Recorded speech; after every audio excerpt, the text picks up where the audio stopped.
kemandirian, bicara ketahanan, bicara soal keamanan pangan, itu tidak bisa dilepaskan dari peran penting urgensi kehadiran perempuan dalam urusan-urusan ini, dalam urusan-urusan kehidupan bersama di sekitar timur ini. Nah, kalau ini itu menjadi salah satu perspektif yang akan mereka bawa dalam kebijakan yang dilakukan oleh pemerintah berdasarkan masukan-masukan dari ibu-ibu atau mama tadi dalam politik dan juga dari kawan-kawan masyarakat sipil.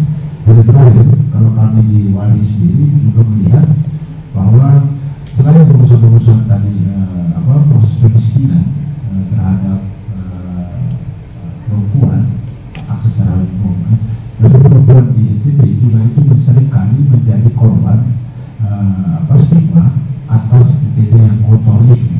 Ada NTT, kalau kita tahu NTT kan masih salah satu provinsi terkotor di Indonesia, dan kita harus tahu beberapa kabupaten kota di sini masih daftar kota terkotor di Indonesia. Seringkali kalau kita lihat data-data pemerintah selalu menempatkan sampah rumah tangga itu sebagai sampah paling besar penyumbang sampah di provinsi ini.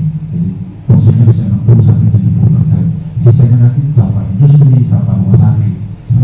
Dan ujungnya selalu yang dibilang kalau kita diskusi sekali diskusi itu karena sebenarnya ini gara-gara mama memproduksi sampah terlalu banyak dan sebagainya. Padahal kita tahu mama itu hanya korban dari stigma bahwa sampah rumah tangga itu banyak diproduksi oleh mereka. Karena sampah-sampah itu diproduksi oleh industri yang kita tahu itu sampah plastik atau sampah limbah kimia dan sebagainya.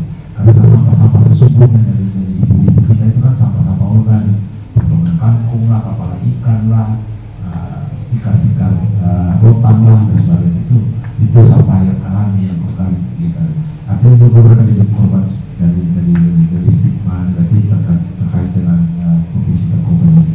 Jadi boleh bilang seringkali mereka sudah dimiskinkan secara ekonomi dan akses, juga tidak mengalami stigma terkait dengan sesuatu yang buruk atas kondisi yang ada di NTT, misalnya khususnya di kota-kota.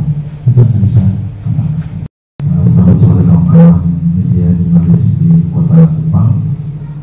Salam sejahtera buat kita semua, salam adil dan lestari.